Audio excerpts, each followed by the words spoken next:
Bienvenidos hermanos a este tercer encuentro bíblico virtual bajo el lema Apocalipsis, esperanza hecha promesa. En el día de hoy vamos a hablar de los temas teológicos generales y específicos que podemos encontrar en este libro del Apocalipsis. Para comenzar este encuentro vamos a tomar el libro del Apocalipsis y vamos a buscar el capítulo 12, los versículos 10, 11 y 12. Comenzamos este encuentro en el nombre del Padre, del Hijo y del Espíritu Santo. Amén. Ya llegó la salvación, el poder y el reino de nuestro Dios y la soberanía de su Mesías, porque ha sido precipitado el acusador de nuestros hermanos, el que día y noche los acusaba delante de nuestro Dios. Ellos mismos lo han vencido gracias a la sangre del Cordero y al testimonio que dieron de él, porque despreciaron su vida hasta la muerte. Que se alegren entonces el cielo y sus habitantes, pero ay de ustedes, tierra y mar, porque el diablo ha descendido hasta ustedes con todo su furor, sabiendo que le queda poco tiempo. Gloria al Padre, al Hijo y al Espíritu Santo, como era en el principio, ahora y siempre, por los siglos de los siglos. Amén. Como les decía al principio del video, en este día vamos a hablar de los temas teológicos del Apocalipsis, primero de manera general, algunos temas teológicos, y después de manera más específica cuáles son aquellos los temas teológicos que se quedan como un poco más circunscriptos al libro del Apocalipsis.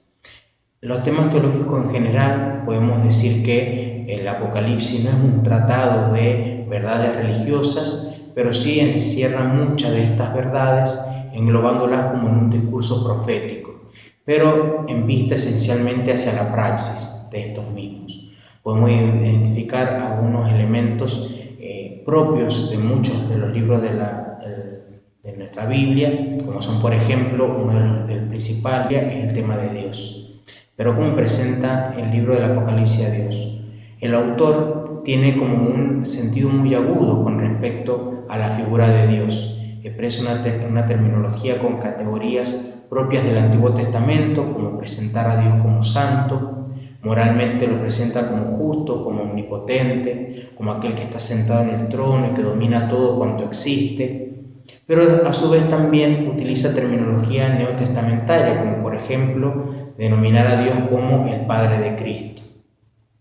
A su vez utiliza elementos como parafraseos, como el parafraseo que se puede hacer de el texto del Éxodo 3:14, en el cual Moisés dice que Dios se revela como el yo soy el que soy. Bueno, el Apocalipsis lo coloca en Apocalipsis 1:4 como el que es, el que era y el que ha de venir. Así es Dios, digamos, se expresa siempre como esta trascendencia de todo y que a su vez también se va desarrollando en el tiempo su accionar, superando gradualmente toda la vivencia del mal. Por otro lado, también podemos hablar de Cristo. Y lo que utiliza el autor es una serie de títulos cristológicos recogidos por parte de este mismo contexto religioso en el cual él se desenvuelve, o por ejemplo el llamar a Cristo como el Cordero, como el testigo fiel, el Amén, el Verbo de Dios, el Hijo de Dios, el Lucero de la mañana.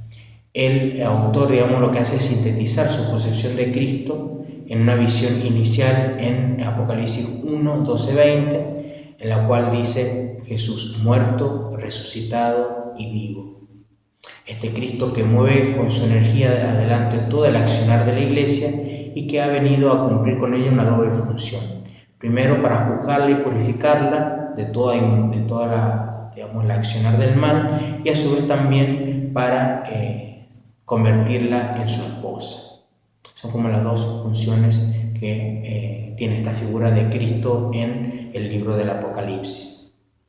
Luego también podemos hablar de una teología de los ángeles y de los seres sobrehumanos, en donde el Apocalipsis, estos seres tienen como un papel muy importante y que asumen diversas formas y que tienen una función tanto en que actúan en beneficio del accionar de Dios y del bien, bien o se oponen a este y actúan consecuentemente con el mal. Podemos hablar ahí de los ángeles, de los arcángeles. En la parte del mal tenemos la figura del diablo, la figura del dragón, las bestias, y que a su vez, digamos, lo que hacen estas fuerzas están por encima del hombre, pero por debajo de Dios. Sin ninguno de estos seres sobrehumanos, ni ángeles ni bestias, están por encima del poder y del accionar de Dios. Siempre están por debajo. Y otro de los temas teológicos generales muy importantes es el tema de la iglesia, porque es un tema fundamental del Apocalipsis. Es decir, el autor tiene una experiencia muy viva de la iglesia porque se encuentra escribiéndola en medio de la vivencia de esta iglesia. Y no habla en una totalidad de iglesias, no habla de iglesias particulares ni locales, sino que se interesa de la vida interna y de la vida externa de la iglesia. En la vida interna hace referencia a las leyes de comportamiento frente a las fuerzas enemigas y frente a una experiencia, a una función más externa de la iglesia, lo habla en tanto a esta como ciudad de Dios. Y lo que quiere hacer referencia y vincula a su vez también con la vivencia de Cristo es que Cristo la hace su esposa y en el aspecto externo y social la hace ciudad. Por lo tanto, la síntesis final sería una Jerusalén celestial que es ciudad y esposa. Una vez que hemos podido ver los temas más generales, vamos a pasar un poco a desarrollar cuáles son aquellos temas más específicos que se encuentran dentro del libro del Apocalipsis. Encontramos, por ejemplo, un tema que es el más principal, el que tiene mucho desarrollo y que se ha hecho muchos estudios, es el tema de la escatología. La escatología del Apocalipsis se realiza fundamentalmente en el tiempo presente. En el hecho central que transforma en la historia es la muerte y la resurrección de nuestro Señor Jesucristo. El Apocalipsis no está orientado hacia la segunda venida de Jesús o el fin del mundo, sino que está centrado en la presencia poderosa de Jesús resucitado que está ahora en la comunidad y en el mundo. Por eso su resurrección lo que hace es transformar este presente en un kairos, es decir, un tiempo de conversión y de gracia, tiempo de resistencia, de testimonio, de construcción de un nuevo reino y de un nuevo orden. Por eso es que el mensaje central del Apocalipsis es este Cristo que resucitó, este tiempo de resurrección y el reino de Dios que ya ha comenzado. Por eso que yo cuando hablaba del género apocalíptico decía que el género apocalíptico se caracteriza por esta ruptura del orden, el traer una ruptura del paradigma y traer como una nueva mirada. Bueno, esta nueva mirada la da la resurrección de nuestro Señor Jesucristo. Y otro de los temas importantes también es el tema de la historia, es el tema de cómo se juega en los tiempos del pasado, el presente y el futuro, cómo se desenvuelve. Bueno, la historia en la apocalíptica tiene un presente, un pasado y un futuro, ¿bien? Y van en orden de importancia así. Primero hablamos de un presente. ¿Por qué hablamos de un presente? Porque este presente es este tiempo de crisis, este tiempo en el cual hay resistencia, en donde se encuentra el autor y donde se encuentran los oyentes de este libro. Y es en donde también, digamos, el autor lo que hace es dar ánimo, sostener bien la esperanza, la lucha y la construcción de este reino. Y lo anima mediante el anuncio de un fin, bien, que va a poner término a los sufrimientos del tiempo presente y va a dar inicio a un nuevo mundo. Y para convencer a los oyentes, digamos, de la credibilidad de ese fin, lo que hace es centrar, digamos, al pasado. ¿Y cómo lo hace entrar al pasado? Bueno, lo hace mediante la identificación ficticia que hace con algunos personajes del pasado, como son, por ejemplo, Adán, Enoc, Moisés, ¿verdad? Que vivieron algunas situaciones semejantes a las que están viviendo ahora en el presente las personas, las iglesias, y que a su vez también lo que hacen es darle credibilidad y sustento al anuncio del autor. ¿Qué hace con estos personajes? Bueno, estos personajes van a como predecir ese futuro que ya se ha realizado. ¿Por qué? Porque el autor ya está en el presente, digamos. Entonces lo que hace es que el autor, inspirado por el Espíritu, estudia y discierne el pasado para sacar consecuencias y enseñanzas para el presente. Entonces hablamos de un presente en el que se encuentra el autor, este pasado que viene a traer luz para este presente, pero ¿cómo entiende el futuro? Bueno, la escatología no es un discurso abstracto sobre el fin del mundo, como decía al principio, no está orientado hacia darnos una mirada sobre cómo va a ser la segunda venida de Jesús o el fin del mundo, sino lo que hace es traernos este futuro también al presente, es decir, con esta imagen que hablábamos de un Dios que es, que era y que vendrá, es decir, que viene, es decir, que va a irrumpir en este tiempo presente, porque el fin no es algo estático, sino que es la acción de poner fin a los sufrimientos del momento presente.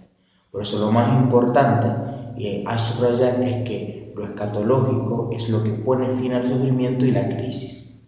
Lo que pone fin al tiempo presente es el juicio de Dios.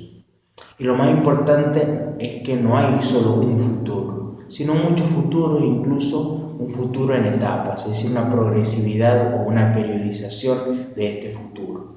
Y lo vamos a ver en el libro del Apocalipsis de Juan, como por ejemplo el futuro de la destrucción de las bestias, el encadenamiento de Satanás, el reino de los 1000 años, etc. Podemos hablar de una escatología que reduce todo el futuro al juicio final, entendido como un juicio individual, es decir, un juicio, una mirada que es más espiritualizada y deshistorizada, o una escatología apocalíptica que es eminentemente histórica y política, que habla de la construcción del futuro en el momento presente y en toda la historia. Y esto es lo que tenemos que tener como más en claro, más importante. El Apocalipsis lo que hace ver es que el reino de Dios se encuentra aquí y ahora, por más que hablemos de la llegada y la segunda venida de Jesús. Por eso es importante que ese futuro escatológico es parte de la historia y se realiza en la historia. Es un futuro trascendente en cuanto que es realizado por Dios y está más allá del fin, más allá de la muerte, más allá de este mundo. Pero se realiza dentro de la historia y como éxito total y final de esta misma historia. Y por último, uno de los temas también teológicos que se encuentran de fondo es la mirada de una iglesia que es purificada. Bien, la comunidad eclesial, entonces, como decíamos, está atravesando por ciertas crisis, por ciertas problemáticas, es decir, la presencia del mal, la presencia de conflictos, ¿verdad? Y habíamos hablado de este Cristo que aparece como esposo con una mirada de purificación por un lado, pero también por una mirada civil, es decir, por la construcción de esta ciudad. Es decir, una iglesia que es esposa y una iglesia que es ciudad. Por eso esta reflexión que hace el autor con respecto a la mirada es que la iglesia se encuentra en una situación de purificación y que comprende mediante la reflexión y se realiza mediante este contexto litúrgico, mediante este contexto en el cual el autor lo que hace es poner en relación cómo las fuerzas externas hostiles y cómo las fuerzas internas también a su vez actúan, digamos, en esta iglesia que se encuentra como en esa batalla entre el bien y el mal, pero al final termina triunfando en la Jerusalén celestial. Todo esto que hemos podido desarrollar en estos temas teológicos, tanto generales como específicos, son aquellos aspectos un poco más generales. Bien, lo importante es poder generar la inquietud para poder seguir investigando, seguir conociendo, seguir buscando. Por eso es que nos habíamos propuesto que durante estos encuentros bíblicos tuviésemos alguna actividad que hiciera de nexo con el próximo encuentro. La actividad que le vamos a proponer para el día de hoy, para toda la semana, es buscar aquellas noticias internacionales, es decir, de cualquier parte del mundo, mínimo algunas 5 noticias que nos permitan poder analizar y ver dónde está la presencia de Dios en esas noticias, dónde está ese Dios que es, que era y que vendrá. Es decir, cómo puedo yo discernir la presencia de Jesús que ya está presente en el ahora. Bien, el Apocalipsis, si bien como habíamos puesto en el título, Esperanza hecha promesa, nos habla de que Dios ya está. Este es el tiempo del Apocalipsis. Apocalipsis, el tiempo de la resurrección, el tiempo de un Jesús vivo. Entonces, buscar 5 noticias hacia al azar que encontremos en internet, en Facebook, en las noticias, en los noticieros, y tratar de ver dónde está la presencia de Dios en esas noticias. Le pidamos a María, nuestra Madre, en este día que nos siga acompañando en este camino que hemos iniciado de conocimiento y profundización del Apocalipsis, y que nos siga dando ese gusto por la palabra. Ella, como dije en el encuentro que me tocó a mí, es la que supo llevar y acoger la palabra de Dios en su seno, que ella también nos dé la valentía de cotidianamente seguir disfrutando y seguir profundizando de la palabra de su Hijo. Dios te salve María, llena eres de gracia, el Señor es contigo, bendita tú eres entre todas las mujeres, y bendito es el fruto de tu vientre Jesús. Santa María, Madre de Dios, ruega por nosotros pecadores, ahora y en la hora de nuestra muerte. Amén. En el nombre del Padre, del Hijo y del Espíritu Santo. Amén. Que el Señor los bendiga. Un saludo grande.